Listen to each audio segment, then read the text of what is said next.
8:30 a.m., the 19th of September 2025. In a classified subterranean bunker, 22 miles west of Snake Island, an operative from Ukraine's security service, SBU, sat dead still. His call sign was Sokil, Ukrainian for hawk.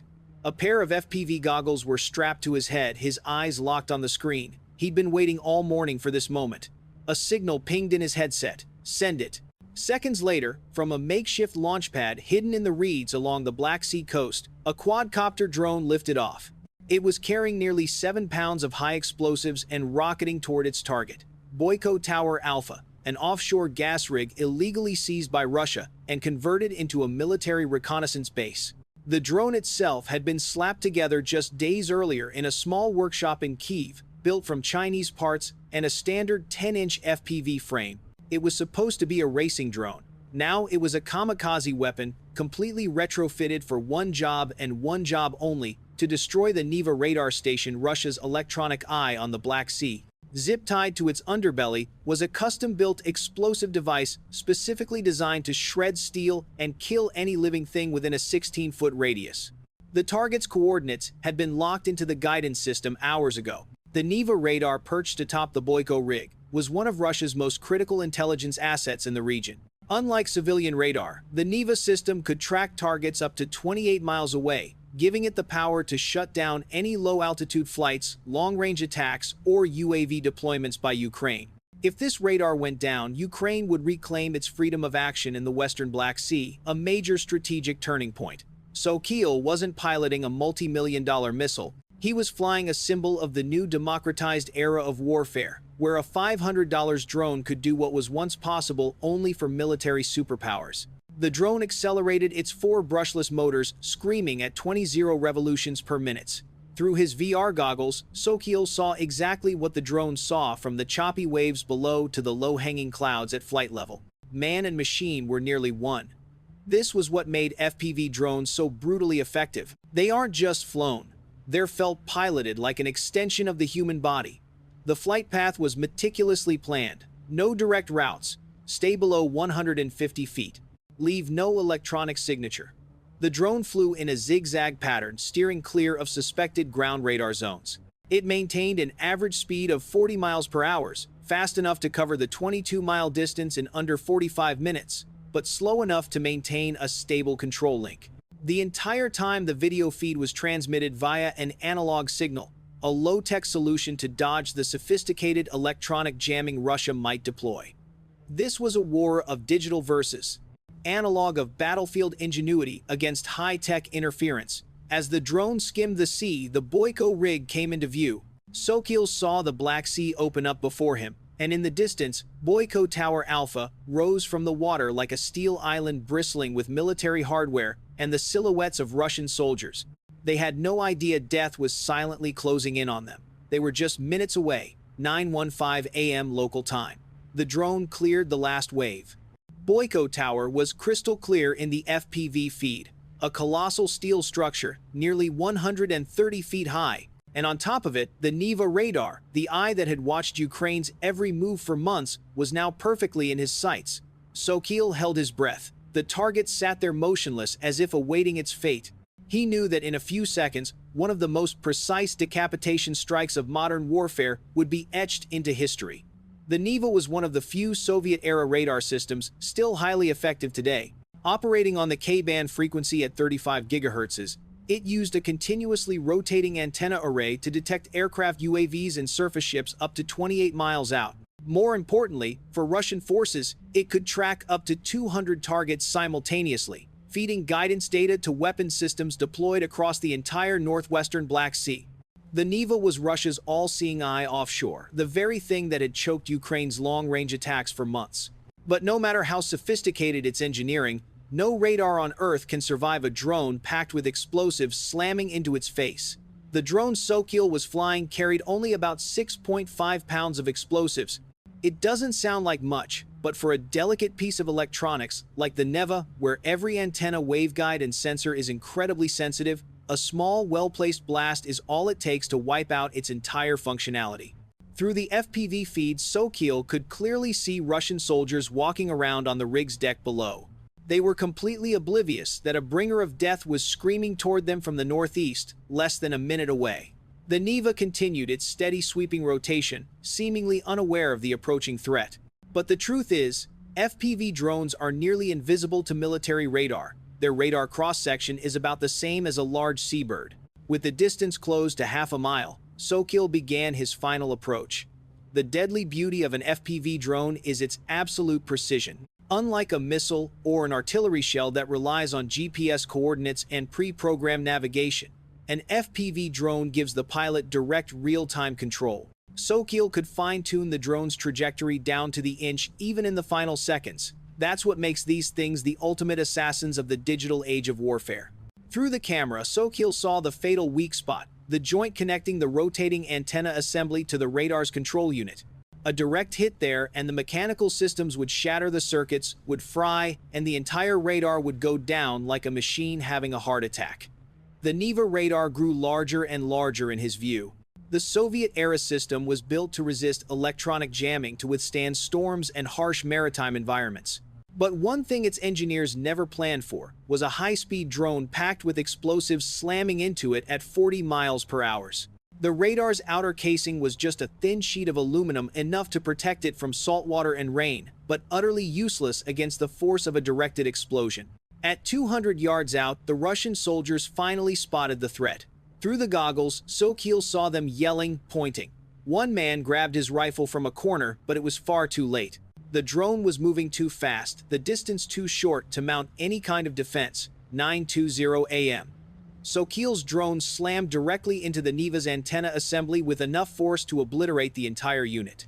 The payload detonated instantly, spraying shrapnel, aluminum, steel, and electronic components across the rig's deck like a lethal hailstorm. The explosion wasn't massive compared to an artillery shell or a cruise missile, but it was surgically precise. The waveguide was torn to shreds, the signal transmitter was completely destroyed, and the antenna rotator was severed as if struck by an axe. With a single strike from a drone that cost less than a year of a Netflix subscription, Ukraine had just wiped one of Russia's most effective electronic surveillance systems off the map. As black smoke billowed from the wreckage of the Neva radar, another threat exponentially more dangerous was silently closing in on the Boyko rig from 50 miles out. While sources couldn't confirm it 100%, at the time of this report, intelligence pointed to a terrifying conclusion: a new weapon of destruction was on its way. The Sea Baby, a naval surface drone gliding like a ghost over the Black Sea's brutal waves, was the pinnacle of Ukraine's unmanned naval warfare technology. This was no DIY gadget. The Sea Baby was a 20-foot unmanned vessel packed with nearly a ton of military-grade explosives, and it was heading straight for the Russian-occupied gas rig. Unlike the small, nimble FPV drones, the Sea Baby was a purpose-built design from the SBU, created with a single mission to attack and annihilate hardened targets at sea. With its sleek profile and non-reflective matte gray paint, the Sea Baby looked like a small patrol boat. But that look was deceiving. Hidden beneath its shell was 2,200 pounds of heavy explosives, enough to take out an entire city block, let alone a steel rig in the middle of the ocean. The Sea Baby's warhead was a masterpiece of modern explosive technology. It wasn't a single charge, but a series of shaped charges arranged around the bow. When the main explosion was triggered, the secondary charges would detonate in a chain reaction, creating an effect known as sympathetic detonation, a powerful cascade that rips apart any reinforced concrete or steel in its blast radius. The charges were a mix of RDX and TNT, generating temperatures over 400 degrees Fahrenheit upon detonation, hot enough to melt steel and turn concrete to dust. If detonated at the base of the Boyko rig's support legs, the Sea Baby wouldn't just cause localized damage. It would create a massive sustained fireball, incinerating the entire steel and cement structure and making it impossible for the rig to ever be used again. And despite its innocent-sounding name, this thing was a monster of speed. The Sea Baby was equipped with 2 water jet engines, each packing 200 horsepower, allowing it to hit speeds of up to 49 knots over 55 miles per hour. Skimming the surface of the water, it was incredibly difficult to detect by radar. The dual-engine setup also gave it a higher chance of survival. If one engine failed, the drone could still complete its mission on the other. For navigation, the Sea Baby used a sophisticated suite of modern guidance systems, including GPS, an inertial navigation system, INS, and a real-time satellite link. For long-range missions, it could operate autonomously for over 600 miles with an auxiliary fuel tank. But for a precision strike like this one, a human operator retained control via an encrypted satellite feed, allowing them to adjust its course or even switch targets until the final moments before impact. The Sea Baby's design prioritized stealth and survivability above all else.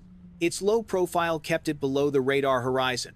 Its gray paint made it nearly invisible against the shimmering sea. Most importantly, it was equipped with a multi-layered communication system that could constantly switch frequencies if the Russians tried to jam it, ensuring the control link was never lost.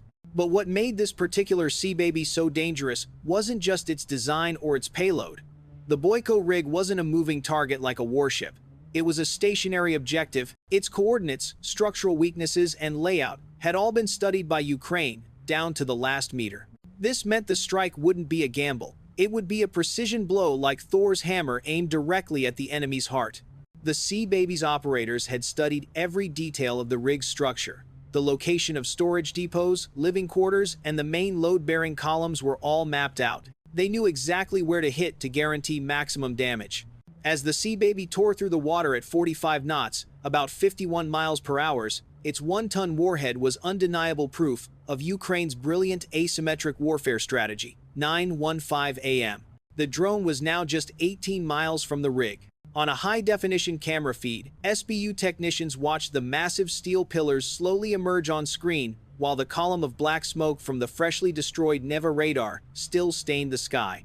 But the target this time wasn't the radar that had already been taken care of. The mission now was to finish the job and ensure this platform could never again serve as a Russian military outpost. The approach was calculated to the nautical mile, maximizing the element of surprise while crippling the enemy's ability to respond.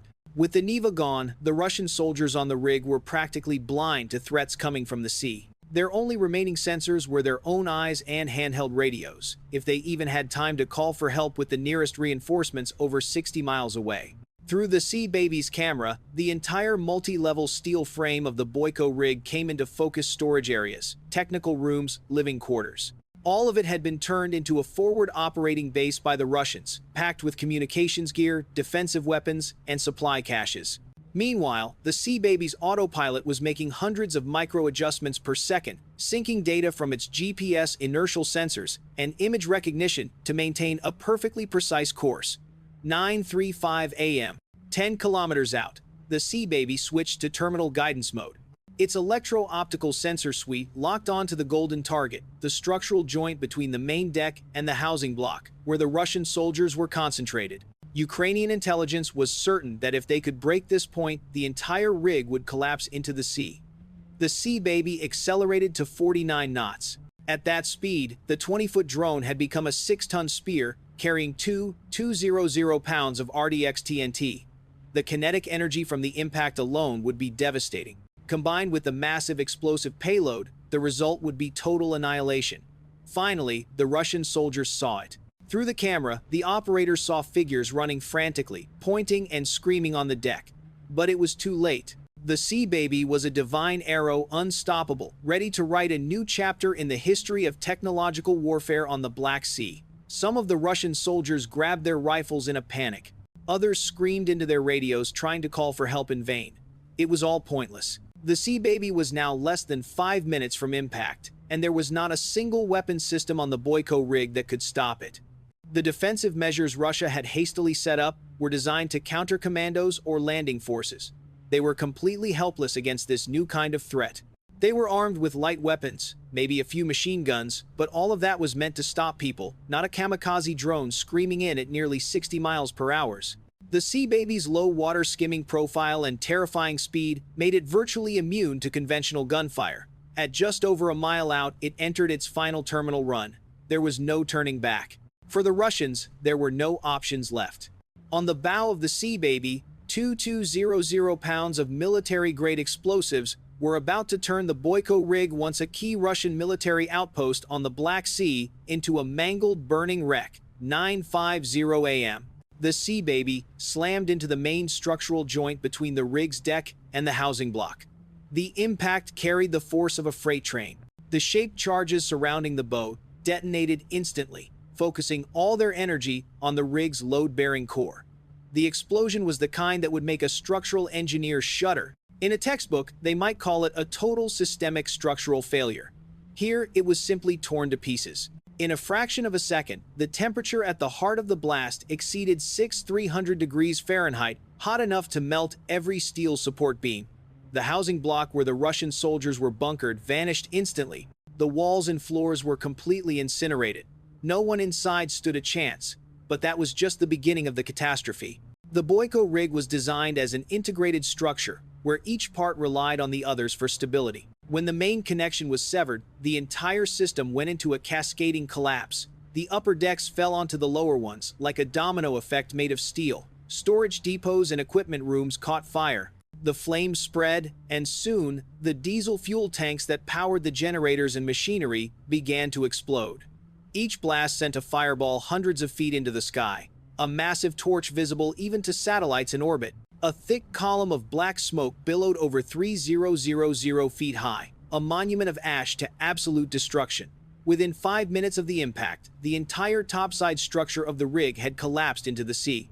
What was once a multi-level, heavily armed Russian military base was now just a twisted mass of concrete jutting out of the water like the skeleton of a drowned monster. The housing block, the supply depots, the engineering rooms, all gone. All that was left was an oil slick floating debris and maybe a few survivors soldiers lucky enough to have been on the lowest level. Now they were trapped on a burning steel wreck with no way out, with help hundreds of miles away, and with a fire so intense that even a helicopter approach was impossible. 2 hours after the attack, Ukrainian satellite images captured the scene where the Boyko rig once stood. The symbol of Russia's occupation of the Black Sea was now just a smoldering ruin in the middle of the vast ocean. The entire structure had been wiped out by 2 of Ukraine's kamikaze drones, at a total estimated cost less than the price of 2,200 copies of the game Skyrim. But the price Russia paid, that was immeasurable.